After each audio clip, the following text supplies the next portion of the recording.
Tuesday evening near Ed Benedict Park in Southeast Portland, detectives go door to door interviewing neighbors about what authorities are calling a bias crime. So they were just asking if we've seen anybody particular, kind of creeping around, hanging around, new faces, things like that. The investigation started around 3:30 Monday afternoon. Officers responded to a home on Southeast 104th near Francis Street.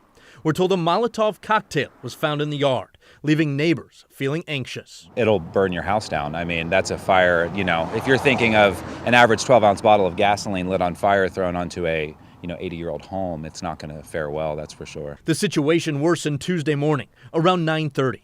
Officers responded to a second home on the same street. Another Molotov cocktail was found in the yard.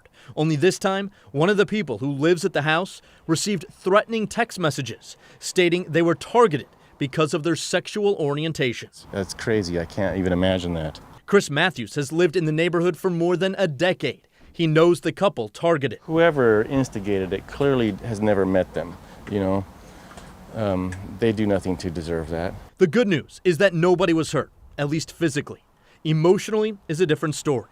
Neighbors pledge to be extra vigilant until police make an arrest. We're fortunate that our little cluster right here, everyone kind of works at different times and we touch base constantly. So hopefully there'll always be somebody out kind of watching and keeping an eye on things.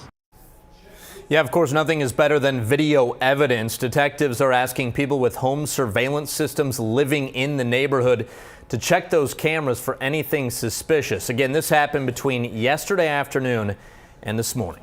Laurel, back to you.